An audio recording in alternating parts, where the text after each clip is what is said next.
Bueno, vamos a hablar sobre la naturaleza de la evidencia.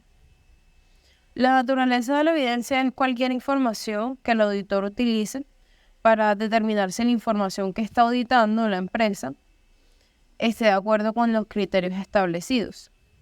Esta información puede variar mucho en medida de que el auditor necesite esta información para poder reconocer si los estados financieros están de acuerdo con los principios de contabilidad que se deben tener. Decisiones sobre la evidencia de la auditoría.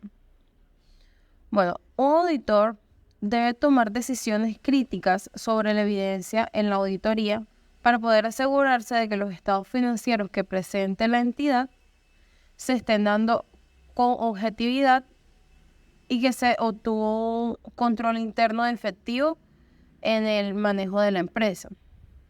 Estas decisiones se dividen en 4 subdecisiones. La primera es seleccionar los procedimientos de auditoría adecuados. La segunda, determinar el tamaño de muestra necesaria para cada proceso. La tercera, elegir las partidas específicas de la población que se examinarán. Y la cuarta, establecer cuándo llevar a cabo los procedimientos de auditoría. Todas estas subdecisiones serán profundizadas más adelante. Para continuar con lo visto anteriormente, un procedimiento de auditoría es la instrucción detallada para la recopilación de un tipo de evidencia. Ahora vamos a profundizar un poco más sobre las subdecisiones que ya se hablaron. La primera es el tamaño de la muestra. Aquí les traigo un ejemplo y es que supongamos que existen 6.600 cheques registrados en el diario de salida de efectivo. Y el auditor elige como muestra 50 cheques para compararlos con el diario de salida de efectivo.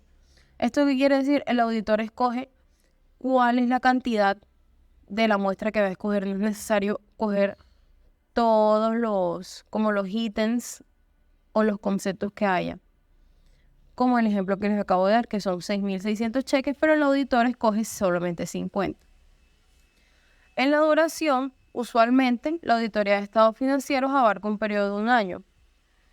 Sin embargo, no se concluye una auditoría sino en unas semanas o meses después de dicho periodo. En las partidas de elegir, es necesario que el auditor elija o decida qué partidas va a examinar. Por ejemplo, se pueden utilizar varios métodos para escoger los cheques que se van a examinar. El primero podría ser escoger una semana y examinar los primeros 50 cheques. Luego de escoger esos 50 cheques, se escogen los montos mayores. Y de ahí se pueden escoger algunos cheques al azar. Ahora vamos a hablar sobre la credibilidad de las evidencias. Estas se evalúan considerando algunos factores como la competencia, la relevancia, la independencia de la fuente, la efectividad de los controles internos del cliente, el conocimiento directo del auditor, las calificaciones de las personas que proporcionan información y el grado de objetividad y la oportunidad. Para profundizar un poco más con lo dicho anteriormente, la independencia de la fuente son todas aquellas evidencias obtenidas por el auditor de fuentes externas a la entidad que se está auditando. Generalmente estas fuentes son mucho más confiables, por lo que da una opinión imparcial. La efectividad de los controles internos del cliente. Cuando los controles internos del cliente son efectivos, las evidencias obtenidas son más confiables que cuando son débiles. Oportunidad. La oportunidad se refiere a cuando se obtiene la evidencia. En general, las evidencias son más convincentes cuando se obtienen cerca de la fecha relevante. Conocimiento directo del auditor. Las evidencias obtenidas directamente por el auditor a través del examen físico y la observación, el cálculo o la inspección son más competentes que la información obtenida de manera indirecta, ya que aquí específicamente el auditor está trabajando para obtener estas evidencias. Calificación de las personas que proporcionan la información. Bueno, la credibilidad de las evidencias depende obviamente de la persona que las proporciona. Así como les había dicho al principio, a veces las personas externas que dan evidencias pueden ser un poco más confiables que las internas en la empresa por su imparcialidad. Grado de objetividad. Las evidencias objetivas que no requieren estimaciones significativas son más confiables que las evidencias subjetivas que dependen en gran medida de juicios o estimaciones. Bueno, ahora vamos a hablar sobre la relevancia. En la relevancia nos quiere decir que todas las evidencias deben estar relacionadas o ser relevantes, para la redundancia, para el objetivo de la auditoría que se está examinando. Un ejemplo puede ser que estamos evaluando la precisión y la integridad de los estados financieros de una empresa X. Un ejemplo de evidencia relevante es los estados financieros auditados para el año 2022 y el informe de auditoría emitido por la empresa. Estos podrían ser evidencias relevantes para el objetivo de la auditoría que se está haciendo. La suficiencia de la evidencia se mide principalmente por el tamaño de la muestra seleccionada por el auditor. La cantidad de evidencia determina su suficiencia, y esta suficiencia depende de factores como la expectativa de errores y la efectividad de los procedimientos de auditoría. Una muestra más grande suele proporcionar evidencia más suficiente a la hora de realizar el trabajo.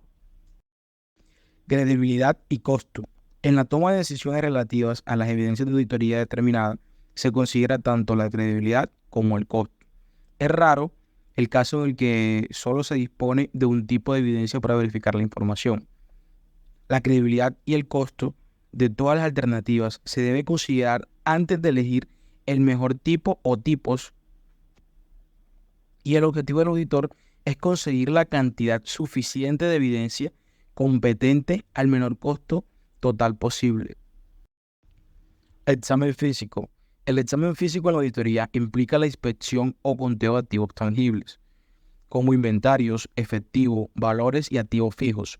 Es una evidencia confiable y útil para verificar la existencia y descripción de un activo, pero no es suficiente para confirmar la propiedad ni determinar la valuación adecuada para los estados financieros. También puede ayudar a evaluar la condición o calidad de un activo en algunos casos. Es uno de los tipos de evidencias más sólidos en la auditoría. Confirmación. La confirmación en auditoría implica obtener respuestas de terceras personas independientes para verificar la información solicitada. El auditor debe mantener el control sobre el proceso de confirmación para de esta forma garantizar su confiabilidad.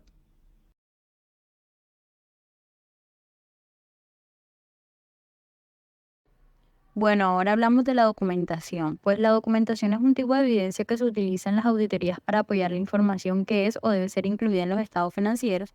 Estos documentos los examina el auditor, ya que son registros que se utilizan para proporcionar información al realizar sus actividades de manera organizada. Los documentos están clasificados de dos maneras, como internos y como externos. Un documento interno es aquel que ha sido preparado y utilizado dentro de la empresa y se conserva dentro de la misma sin que caiga en manos de una parte externa como puede ser un comprador o un vendedor. Y un documento externo es aquel que ha estado en manos de una persona ajena a la empresa, que es una parte de la operación que se está documentando, pero que por el momento no está en manos de la empresa ni se puede acceder con facilidad a él. Los documentos internos son generalmente considerados como evidencia menos confiables que los externos, ya que pueden ser manipulados o alterados por la empresa. Sin embargo, los documentos internos pueden ser confiables si se crean y procesan en condiciones de una buena estructura de control interno. Y los documentos externos se consideran como una evidencia más confiable que los internos, ya que han sido preparados por una parte independiente de la empresa. Algunos documentos externos tienen una confiabilidad excepcional, como lo son los títulos de propiedad, los terrenos y las pólizas de seguros. Ahora hablaremos de los procedimientos analíticos, pues estos procedimientos se utilizan para comparar los balances de cuentas u otros datos con expectativas. Por ejemplo, el auditor puede comparar el porcentaje del margen de utilidad bruta en el presente año con el anterior, y esta comparación puede ayudar al auditor a identificar posibles inconsistencias en los estados financieros. Dentro de estos procedimientos analíticos hay varios tipos de temas pues, que debemos mirar en las empresas, y iniciamos con la comprensión en la actividad y el giro del cliente. pues estos procedimientos pueden ayudar a los auditores a identificar tendencias importantes o sucesos específicos que pueden afectar la auditoría, como por ejemplo una disminución en los porcentajes del margen bruto. Este nos puede indicar que una competencia creciente en el área del mercado de la compañía, y esto podría llevar al auditor a considerar con mayor cuidado el precio del inventario durante la auditoría. También podemos hacer una evaluación de la capacidad de la entidad para continuar como empresa activa o en marcha. Y en algunos casos, pues estos procedimientos analíticos pueden indicar que una empresa enfrenta severas dificultades financieras. Por ejemplo, si una tasa más alta que la normal de deuda a largo plazo a valor neto, pues se combina con una tasa de utilidades más baja de lo normal para activos totales, esto pues podría indicar un riesgo relativamente algo de falla financiera. Y estas condiciones no solo afectarían el plan de auditoría, sino que indicarían que existen unas dudas considerables sobre la capacidad de la entidad para continuar como una empresa activa. También tenemos un tema que hay que tocar cuando se hacen estas auditorías, y es la indicación de la presencia de posibles errores en los estados financieros, ya que si el auditor identifica una fluctuación inusual, debe investigar la razón de su presencia. Si la fluctuación es causada por un error o una irregularidad, el auditor debe realizar procedimientos de auditoría adicionales para determinar el impacto en los estados financieros. También una reducción de exámenes detallados de auditoría, pues esto más que todo es cuando los procedimientos analíticos no revelan fluctuaciones inusuales. Ello implica que se reduce la posibilidad de errores o irregularidades importantes. En este caso, el procedimiento analítico constituye una evidencia sustancial que respalda la presentación imparcial de los balances de cuentas relacionadas. Eso significa que los auditores pueden reducir la cantidad de pruebas detalladas que necesitan realizar en relación con estas cuentas. Por ejemplo, si los resultados de los procedimientos analíticos de un pequeño balance de cuenta como un seguro pagado por anticipado son favorables, quizás no sean necesarios inspeccionarlos detalladamente. En otro tipo de procedimientos analíticos también tenemos el interrogar, ya que los interrogatorios son una herramienta valiosa que los auditores pueden utilizar para obtener información del cliente. Sin embargo, los interrogatorios no deben ser la única fuente de evidencia de auditoría, ya que las respuestas del cliente pueden estar sesgadas, por lo que es necesario obtener más evidencia de comprobación a través de otros procedimientos. Bueno, ahora hablaremos de la observación, y esta es una técnica de auditoría que implica utilizar los sentidos para evaluar ciertas actividades, ya que en toda auditoría existen muchas oportunidades para utilizar la vista, el oído, el tacto y el olfato para evaluar una amplia gama de cosas. Por ejemplo, la observación la podemos utilizar en el momento que visitamos una planta para conseguir una impresión general de las instalaciones del cliente y pues observar si un equipo está oxidado o está obsoleto. Y una de las limitaciones que tiene este tipo de observación es que las observaciones pueden ser poco concluyentes si el personal del cliente está consciente de la presencia del auditor, ya que se ven como sesgadas la información que nos van a dar o lo que nos van a mostrar, porque si saben que el auditor va a ir a hacer auditoría, ellos van a estar como tratando de tener todo organizado porque ya saben que la visita va a llegar. Entonces, como tratar de que cuando se hagan ese tipo de cosas no avisar, para pues saber y caer como en cuenta de que todo va a estar como realmente es y no como nos lo quieran mostrar. Y bueno, otra de las limitaciones que tiene es que la observación puede ser subjetiva, ya que depende de la interpretación del auditor.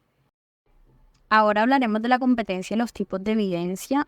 Y pues en primer lugar, la eficacia de la estructura del control interno del cliente tiene un efecto importante para la competencia de la mayor parte de los tipos de evidencia.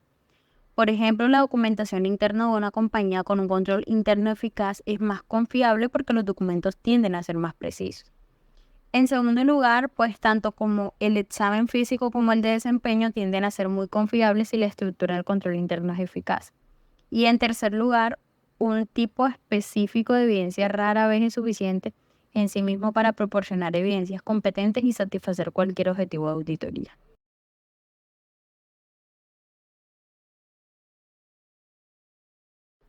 Bueno, ahora tocando el tema de costos de los tipos de evidencia, pues en los costos de los tipos de evidencia en las auditorías varía según el tipo de la evidencia y el alcance de los procedimientos necesarios para obtenerla. Los auditores deben considerar el costo de la evidencia de auditoría al planificarla. Uno de los más costosos ya son los exámenes físicos y la confirmación, y los menos costosos están la observación, el interrogatorio y el desempeño.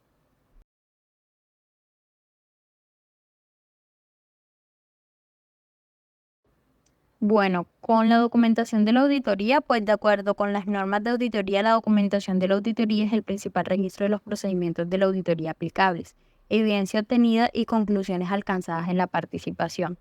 La documentación de la auditoría debería incluir toda la información que el auditor considere necesaria para realizar la auditoría de forma correcta y proporcionar el apoyo para el informe de auditoría. Bueno, el objetivo de la documentación de la auditoría, su objetivo es ayudar al auditor a proporcionar una seguridad razonable de que la auditoría se realizó de acuerdo con las normas de auditoría generalmente aceptadas.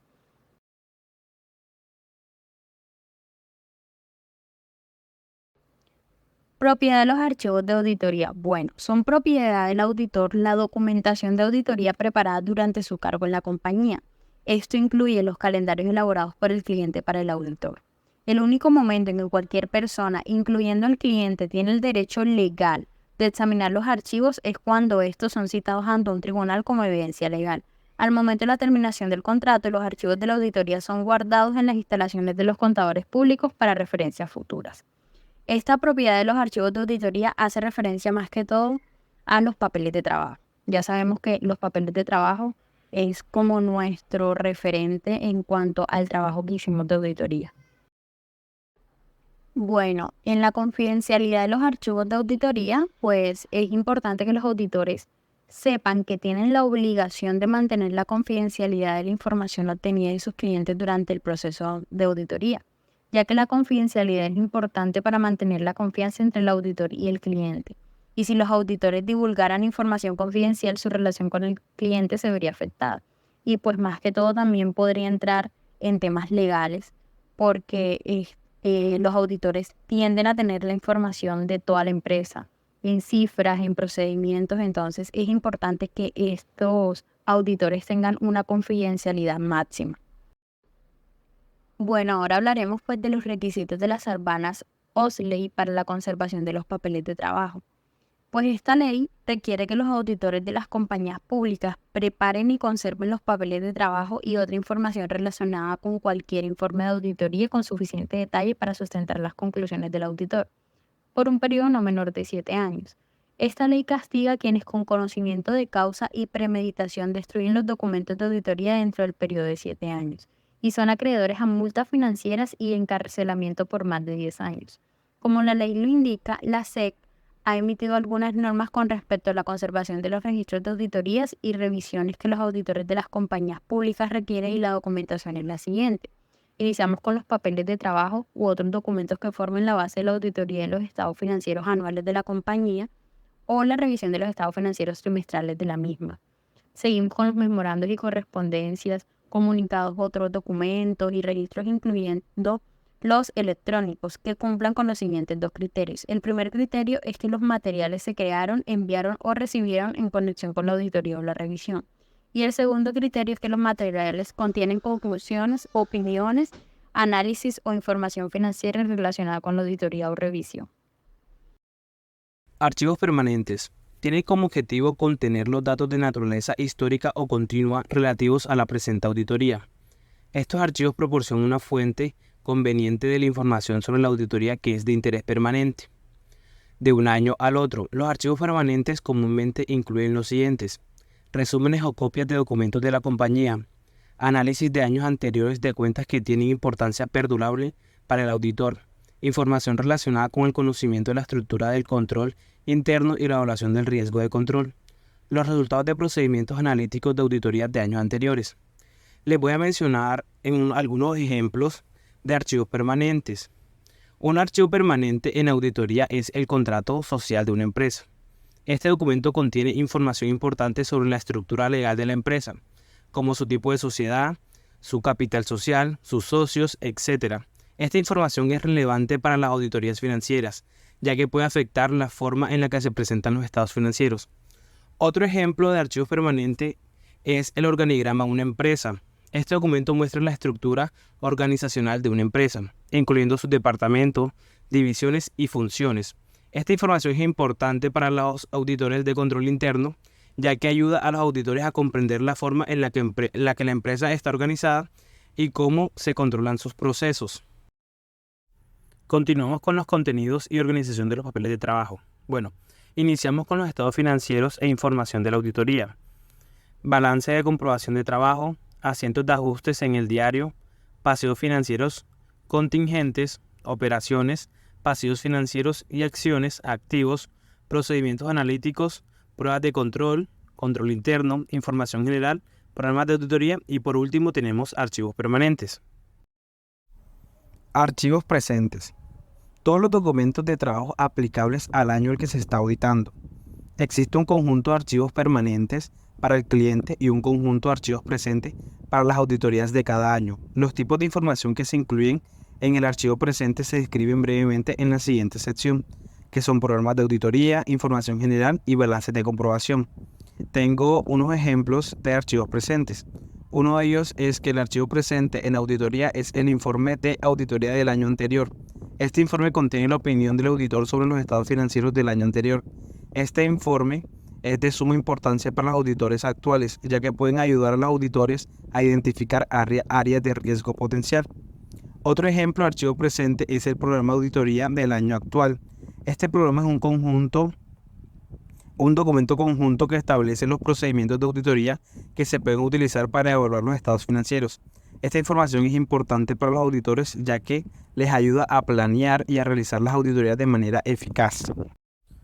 Relación de la documentación de la auditoría con los estados financieros. Como podemos ver en el gráfico que se encuentra en pantalla, estamos viendo en la parte superior los estados financieros, el cual se asocia con el balance de comprobación de trabajo. A su vez, el balance de comprobación de trabajo se asocia con el asiento de ajuste en el diario y la cédula sumaria efectivo. La cédula sumaria efectivo a su vez se relaciona con la hoja de conteo en efectivo, conciliación bancaria y conciliación bancaria A4. La conciliación bancaria A3 vemos que se relaciona con la confirmación y la lista de control OS. La conciliación bancaria A4 vemos que se está relacionando con una confirmación A4/1 y en la lista de control OS A4/2. Asiento de ajuste y reclasificación. Cuando el auditor descubre errores importantes en los registros de contabilidad, deben corregirse los estados financieros. Un ejemplo de ello es si el cliente no redujo de forma adecuada el inventario en cuanto a materias primas obsoletas, el auditor puede hacer un asiento de ajuste para reflejar el valor factible del inventario. Aunque típicamente el asiento de ajuste descubierto en la auditoría lo prepara el auditor, este debe ser aprobado por el cliente, porque la dirección es directamente responsable de la preparación parcial de los estados financieros. En la figura que se muestra aquí al lado, se ilustra un ajuste de cuenta de efectivo general por $90. Acá se muestra que el asiento de ajuste diario se ve un gasto de $90 que se va con una contrapartida de efectivo de $90. Este ajuste podemos ver que también se refleja en el balance de comprobación de trabajo. Cédulas de apoyo. La proporción más grande de la documentación de la auditoría incluye cédulas de apoyo detalladas que preparan los auditores para sustentar montos específicos de los estados financieros. Se utilizan muchos tipos de cédulas de apoyo.